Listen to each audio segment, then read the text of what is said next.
Hi അസ്സലാമലൈക്കും welcome to Afsa's diary. ഞാൻ നിങ്ങളെ കാണിക്കാൻ പോകുന്നത് ഒരു ഇറ്റാലിയൻ ഡിഷായ വൈറ്റ് സോസ് പാസ്തയാണ് ഉണ്ടാക്കാൻ പോകുന്നത്. നമുക്ക് അതെങ്ങനെ ഉണ്ടാക്കുക എന്നുള്ളത് കാണിക്കാം. ഇത് ഞാൻ ആദ്യം വെള്ളം വെച്ചിട്ടുണ്ട്. നമ്മള് പാസ്ത ഒന്ന് ആദ്യം ഒന്ന് തിളപ്പിച്ചെടുക്കണം. ചൂടായി വരുന്നുണ്ട്. ഇതിലേക്ക് നമുക്ക് ഈ പാസ്തനെ പൊട്ടിക്കണം. പിന്നെ മേലെ വെള്ളം നിൽക്കണം കേട്ടോ. നല്ലോണം തിളച്ചു വരുമ്പോഴത്തേനെ ആവും. ഇതിൽ ഞാനിപ്പോ ഓയിലൊന്നും ഒഴിക്കണില്ല. കാരണം നമ്മള് വൈറ്റ് സോസ് പാസ്ത ആകുമ്പോ വൈറ്റ് സോസിലാണ് ഉണ്ടാക്കുന്നത്. അപ്പൊ നമുക്ക് ആ സോസ് ഇത് കൂടെ ഒന്ന് ഇങ്ങനെ ക്രീമി ആയിട്ട് പിടിക്കാനേ നമുക്ക് എണ്ണമുഴുക്ക് ചേർക്കണമെന്നില്ല. ഒട്ടിയ പരുവത്തിൽ തന്നെ വേണ്ടത്. പക്ഷെ ഒരുപാട് ഉടഞ്ഞു പോവരുത്. ഇതിലേക്ക് നമുക്ക് പാകത്തിന് ഉപ്പും കൂടി ഇട്ടിട്ട് നന്നായിട്ട് ഇളക്കി കൊടുക്കാം. ഇനി ഇതൊന്ന് നന്നായി തിളച്ചു വരുമ്പോ നമുക്ക് ഇറക്കിയിട്ട് സ്ട്രെയിനറിലേക്ക് ഊറ്റിയെടുക്കാം. പീസ് എടുത്തിട്ട് അതൊന്ന് ഇങ്ങനെ മുറിച്ച് നോക്കാം. പെട്ടെന്ന് മുറിയുന്നുണ്ടെങ്കിൽ നമുക്ക് ആയി എന്നാണ് അതിൻ്റെത്. ഇത് പെട്ടെന്ന് മുറിയുന്നുണ്ട് കേട്ടോ. അപ്പൊ ഇത് ആയിട്ടുണ്ട്. നമുക്കിതിന് ഒരു സ്ട്രെയിനറിലേക്ക് അടുപ്പ് ഓഫ് ചെയ്തതിന് ശേഷം അരിച്ചു മാറ്റാം. ഇനി നമുക്ക് അടുപ്പ് ഓൺ ചെയ്തിട്ട് മറ്റൊരു പാൻ വെച്ച് കൊടുക്കാം. ഈ പാന് നന്നായി ചൂടായി വരട്ടെ. പാൻ വെച്ച് നന്നായി ചൂടായിട്ടുണ്ട്. ഇനി നമുക്ക് ഇതിലേക്ക് വെളിച്ചെണ്ണ ഒഴിച്ചു കൊടുക്കരുത്. അല്ലെങ്കിൽ നമുക്ക് സൺഫ്ലവർ ഓയിലോ അല്ലെങ്കിൽ ഒലിവ് ഓയിലോ അല്ലെങ്കിൽ ബട്ടർ ഉണ്ടെങ്കിൽ ബട്ടർ ഒഴിച്ചിട്ട് ഞാനിപ്പോൾ ഇവിടെ ഒലിവ് ഓയിലാണ് ഇത് ചെയ്തെടുക്കുന്നത്. കുറച്ച് ഒലിവ് ഓയിൽ നമുക്ക് ഈ വെജിറ്റബിൾസ് ഒക്കെ ഒന്ന് കുക്ക് ചെയ്തെടുക്കാൻ വേണ്ടിയിട്ടുള്ള ഒഴിച്ചു കൊടുത്തു. ഇതിലേക്ക് നമ്മൾ കുറച്ച് വെളുത്തുള്ളി പൊടിയായി അരിഞ്ഞത് നന്നായിട്ട് നല്ലൊരു ഗോൾഡൻ കളർ ആവുന്ന വരെ നന്നായിട്ട് ഇതിലൊന്ന് മൂപ്പിച്ചെടുക്കണം. ഒരു നിറമാറ്റം സംഭവിക്കരുത് കേട്ടോ. നിറമാറ്റം മാറിക്കഴിഞ്ഞാൽ അതിന്റെ ഒരു കളർ ഒരു ബ്രൗൺ കളർ ആയിക്കഴിഞ്ഞാൽ അതിന്റെ ടേസ്റ്റ് ആകും മാറും. ഇപ്പൊ അതിന് ഒലിവ് ഓയിലാണ് ഇത് ഗോൾഡൻ കളർ ആയിട്ടുണ്ട്. ഇതേപോലെ നമുക്ക് ഫ്ലെയിം നന്നായിട്ട് കൂട്ടി വെച്ചതിന് ശേഷം ആദ്യം നമുക്ക് കുറച്ച്, അതായത് ഇതിന്റെ ഈ പച്ചക്കറികൾ നമ്മൾ ഇടുന്ന വെജിറ്റബിൾസിന്റെ നിറം മാറിപ്പോകാതിരിക്കാൻ ഫ്ലെയിം ഒട്ടും കുറച്ച് കൊടുക്കരുത്. കുറച്ച് കൊടുത്താൽ നമുക്ക് ഇതൊക്കെ ഒന്ന് ആദ്യം ഇത് ക്യാരറ്റ് കുക്ക് ചെയ്യാം. ഫ്ലെയിം കുറച്ച് കൊടുത്താൽ നമുക്ക് ഈ ഒരു ഇതിൽ കിട്ടുന്നത്. അതേപോലെ നമുക്ക് ഇതൊക്കെ വേണമെന്നില്ല. ഞാനൊരു കളർഫുൾ ആവാൻ വേണ്ടിയിട്ടാണ് ക്യാപ്സിക്കം മഞ്ഞയും പച്ചയും ചോപ്പ് കൊടുത്തിട്ടുണ്ട്. ഇനി നമ്മളെ കയ്യിൽ ഗ്രീൻ പീസൊക്കെ ഉണ്ടെങ്കിൽ ഇടാട്ടോ.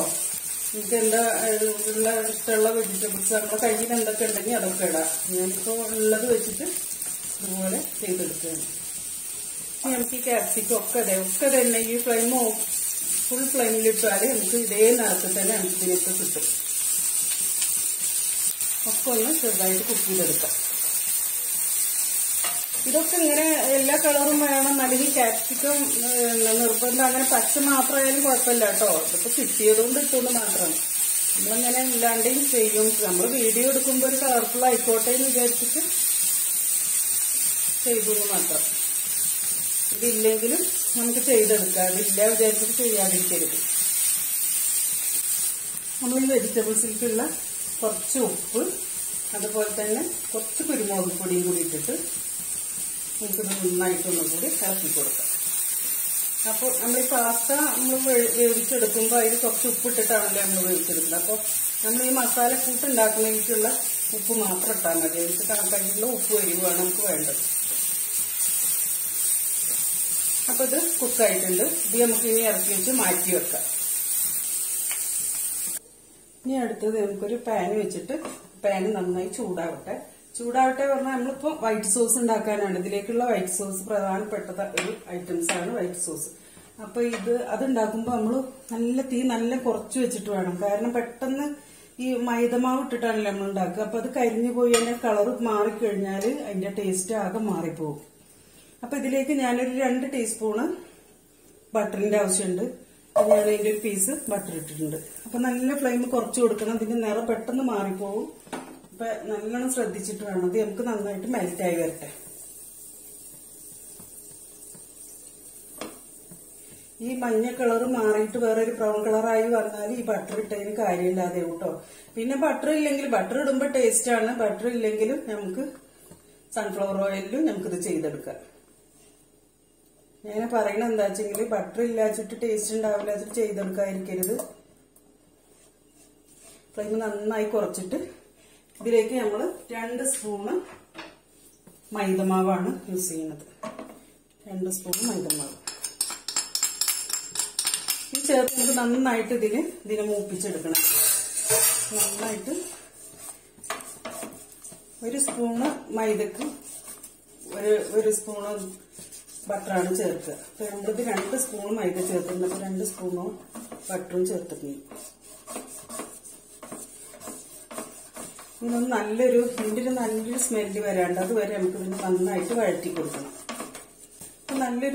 നല്ലൊരു സ്മെല്ലൊക്കെ വരാൻ തുടങ്ങിയിട്ടുണ്ട്. ഈ സമയത്ത് നമ്മളിതിലേക്ക് കുറേശ്ശെ നമ്മൾ പാല് ഇത്തിരി ആയിട്ട് ഒഴിച്ചു കൊടുക്കുക. കുറച്ച് ഒഴിച്ചു കൊടുക്കുക. ഒരുപാട് ഒഴിച്ചു കൊടുത്തു കഴിഞ്ഞാൽ അതിന് കട്ട കെട്ടിയത് വിടാൻ കഴിയില്ല. മൈദ ആയതുകൊണ്ട് നമുക്ക് കട്ട അവിടെ ഇവിടേക്ക് ഇതെല്ലാം ഇങ്ങനെ ക്രീമി ആയിട്ടിരിക്കണം. ഇനി നമ്മൾ ഇത്തിരി പാല് ഒഴിച്ചു കൊടുത്തിട്ട് ഇങ്ങനെ നമുക്ക് നല്ല ലൂസുള്ള ഒരു സിൽക്കി ആയിട്ടുള്ള ഒരു ക്രീമി ആയിട്ട് എടുക്കണം. ഇങ്ങനെ ഇത്തിരി പാല് ഒഴിച്ചു കൊടുത്തിട്ട് ലൂസാക്കി എടുക്കാം. നമ്മുടെ സോസൊക്കെ കട്ട കെട്ടാതെ നന്നായിട്ട് പാൽ മുഴുവൻ ഒഴിച്ച് നമുക്ക് ലൂസായിട്ട് തന്നെ. ഇനി നമുക്കിത് ഫ്ലെയിം ലേശം കൂട്ടിയാലും കുഴപ്പമില്ല കേട്ടോ. അതൊന്ന് നമുക്കൊരു ക്രീമി രൂപത്തിലാക്കിയിട്ട് ഒത്തിരി ഒന്ന് കുറുകി വരാണ്ടത്. നമ്മളിതിൽ ചേർത്ത മൈദമാവാണല്ലോ, അപ്പൊ അത് ഒന്ന് കുറുകി വരാണ്ട്. അപ്പൊ കട്ട കെട്ടാതെ സൈഡിൽ കൂടെയൊക്കെ നമുക്ക് ഇങ്ങനെ കട്ടി വരരുത്. ഈ സൈഡിൽ കൂടെയൊക്കെ ഇങ്ങനെ ഇരിക്കുന്നതൊക്കെ നമുക്ക് ഇതിന്റെ ഉള്ളിലേക്ക് ആക്കിയിട്ട് നന്നായിട്ട് ഉടച്ച് നല്ലൊരു ക്രീമി രൂപത്തിലാക്കി എടുക്കണം.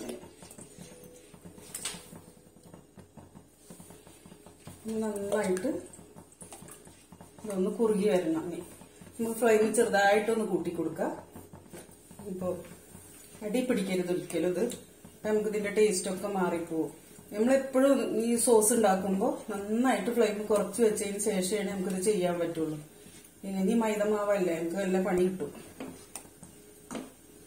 ഇപ്പൊ ഒരു നന്നായി കുറുകി വന്നു. അതിന്റെ ഒരു കണക്ക് എങ്ങനെയെന്ന് വെച്ചാല് നമ്മളൊരു സ്പൂൺ ഇതിലിട്ട് നോക്കിയിട്ട് ഇതിങ്ങനെ ആക്കുമ്പോ നമ്മളിങ്ങനെ വരഞ്ഞു കൊടുക്കുമ്പോ കണ്ടോ ഇതുപോലെ വരണം. ഇങ്ങനെ വന്നു കഴിഞ്ഞാൽ ഒന്നും കൂടി കുറുകിയാലും കുഴപ്പമില്ല. പക്ഷെ ഇതാണ് ഇതിന്റെ പാകം സ്റ്റേജ്. നമ്മളിങ്ങനെ മുക്കിയതിന് ശേഷം വരഞ്ഞു കൊടുക്കുമ്പോ നമുക്ക് വേറെ ആയിട്ട് കാണും. അതുപോലെ ഈ ഒരു രൂപത്തിൽ നമുക്കത് നല്ല കോട്ട് ചെയ്ത് ഇങ്ങനെ പിടിക്കാൻ വേണ്ടിയിട്ടാണ്. അപ്പൊ നമ്മള് ഈ ഒരു സമയത്ത് ഇതിലേക്ക് കട്ട കിട്ടാതെ നമ്മളിങ്ങനെ ഇളക്കിയിട്ട് ഇതിലേക്ക് നമുക്ക് ഒത്തിരി ഓറിഗാനോ ഇട്ട് കൊടുക്കാം സ്മെല്ലിന്. ഈ ഓറിഗാനോ എന്നൊക്കെ പറയുമ്പോ അത് നമുക്ക് വീട്ടിൽ തന്നെ ചെയ്തെടുക്കാൻ പറ്റുന്നതാണ് കേട്ടോ. കുറച്ച് കഞ്ഞിക്കൂർക്കന്റെ ഇലയും തുളസിന്റെ ഇലയും കൂടി ഞാനൊരു ദിവസം അതിന്റെ വീഡിയോ ഇടുന്നുണ്ട്. നമുക്ക് നല്ല ഫ്ലേവർ കൊടുക്കും ഇതിന്. നല്ല ഒരു ടേസ്റ്റ് ഉള്ള മണമാണ് അതിന്. അപ്പൊ ഇത് നമ്മൾ കുറച്ച് ഓറിഗാനോ ഇട്ടു. ഇതിലേക്ക് കുറച്ച് ചില്ലി ഫ്ലെക്സ്. ഞാൻ ചില്ലി ഫ്ലെക്സ് ഒക്കെ ഉണ്ടാക്കണതിന്റെ വീഡിയോ ഇട്ടിട്ടുണ്ടായിരുന്നു. നമുക്ക് എരിവിന് ഇത്തിരി ചില്ലി ഫ്ലെക്സ്. ഇതൊക്കെ നമ്മുടെ ഇഷ്ടത്തിനനുസരിച്ച് ഇട്ട് കൊടുക്കാം കേട്ടോ. നമ്മൾ വേറെ ഇതിലൊന്നും അധികം ചേർക്കണില്ലല്ലോ. പിന്നെ നമുക്ക് ഈ സോസിലേക്ക് പാകത്തിന് ഉപ്പിട്ട് കൊടുക്കാം.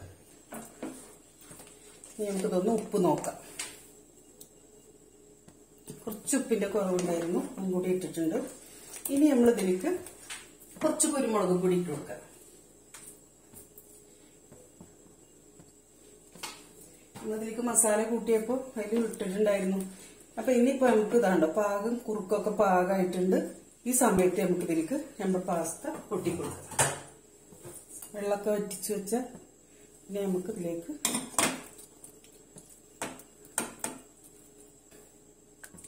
അങ്ങനെ നമ്മൾ പാസ്തയൊക്കെ നല്ല ക്രീമി ആയിട്ട് വന്നിട്ടുണ്ട്. വേണ്ടതുപോലെ എല്ലാ ഭാഗത്തും ക്രീം കോട്ട് ചെയ്തിട്ടുണ്ട്. ഈ സമയത്ത് നമ്മൾ ഇതിലേക്ക് തയ്യാറാക്കി വെച്ച വെജിറ്റബിൾസിനെ നമുക്ക് ഇതിലേക്ക് ഇട്ട് കൊടുക്കാം.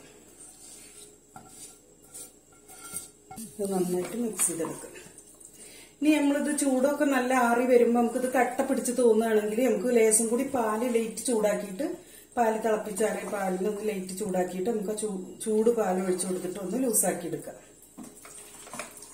അപ്പൊ നമ്മളെ ക്രീമി ആയിട്ടുള്ള വൈറ്റ് സോസ് പാസ്ത റെഡി ആയിട്ടുണ്ട്.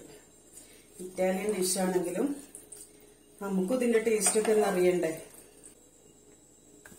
പിന്നെ നമുക്ക് ഇതിന് ടേസ്റ്റ് കൊടുക്കാൻ വേണ്ടിയിട്ട് നമുക്കൊരു ജാതിക്ക ഉണ്ടല്ലോ, ജാതിക്കയുടെ നമുക്ക് കുറച്ച് ഗ്രേറ്റ് ചെയ്തിട്ട് ഇതിലേക്ക് ഇട്ട് കൊടുക്കാം കേട്ടോ. ടേസ്റ്റ് അപ്പോൾ അത് നമ്മൾ ഈ സോസ് ഉണ്ടാക്കുമ്പോഴാണ് ഞാൻ പറയാൻ വിട്ടുപോയതാണ്. ഞാൻ ഇത്തിരി ഇട്ടിട്ടുണ്ടായിരുന്നു. നമ്മൾ ഗ്രേറ്ററിൽ ഇട്ടിട്ട് ഒന്നിങ്ങനെ, അപ്പൊ എനിക്ക് ക്യാമറ ഓഫ് ആയത് ഞാൻ അറിഞ്ഞില്ല. അപ്പൊ അത് ഇട്ടിട്ട് ഒന്നിങ്ങനെ അതിലിങ്ങനെ ചീകി എടുത്തിട്ട് നമ്മൾ അതിലിങ്ങനെ പൊടിച്ച് ആ പൊടി ഇത്തിരി ഇട്ട് കൊടുക്കുക. നല്ലൊരു സ്മെല്ലാട്ടോ. ജാതിക്കയുടെ സ്മെല്ല് ഇഷ്ടമുള്ളവരാണെങ്കിൽ അങ്ങനെ ചെയ്യാം. അപ്പൊ നമ്മുടെ ക്രീമി പാസ്ത റെഡി ആയിട്ടുണ്ട്. ഇനി നമുക്കൊരു സെർവിംഗ് ബൗളിലേക്ക് മാറ്റാം. ഇതുപോലെയുള്ള നമ്മൾ ഗ്രേറ്റ് ചെയ്തെടുക്കണ ഇതുപോലത്തെ ഇതിടുക. എന്നിട്ട് നമ്മൾ ഇതിനെ അതിൽ നന്നായിട്ട് ഇങ്ങനെ നമ്മൾ കേക്കിലേക്കൊക്കെ വേണ്ടി വരച്ചെടുത്തില്ലേ, ഇതേപോലെ നമുക്ക് നന്നായി വരച്ചെടുത്തിട്ടാണ് ഇതിൽ പാസ്തയുടെ സോസിൽ നമ്മൾ ഇട്ട് കൊടുത്തത്. ഇതുപോലെ എല്ലാവരും ചെയ്താൽ മതി. അത് എനിക്ക് അപ്പോൾ ക്യാമറ ഓഫ് ആയി പോയിട്ടോ, സോറി. അങ്ങനെ നമ്മുടെ വൈറ്റ് സോസ് വെച്ചിട്ടുള്ള പാസ്ത റെഡി ആയിട്ടുണ്ട്. എല്ലാവരും ഇതുപോലെ ഉണ്ടാക്കി നോക്കണം. നല്ല ടേസ്റ്റ് ആട്ടോ. ഇറ്റാലിയൻ ഡിഷ് ആണെങ്കിലും നമുക്കും ഇടക്കിടക്കൊക്കെ ഇങ്ങനെ ടേസ്റ്റ് ചെയ്ത് നോക്കാം. എന്റെ വീഡിയോ ആദ്യമായി കാണുന്നവരാണെങ്കിൽ സബ്സ്ക്രൈബ് ചെയ്യണേ. അതുപോലെ തന്നെ മറ്റുള്ളവരിലേക്ക് ഷെയർ ചെയ്യാനും മറക്കരുത്. വീഡിയോ ഇഷ്ടമായെങ്കിൽ എല്ലാവരും ലൈക്കും കമന്റും ചെയ്യാൻ മറക്കരുത്. ഇൻഷാ അല്ലാഹ് മറ്റൊരു വീഡിയോയുമായി വരുന്നത് വരെ അസ്സലാമു അലൈക്കും.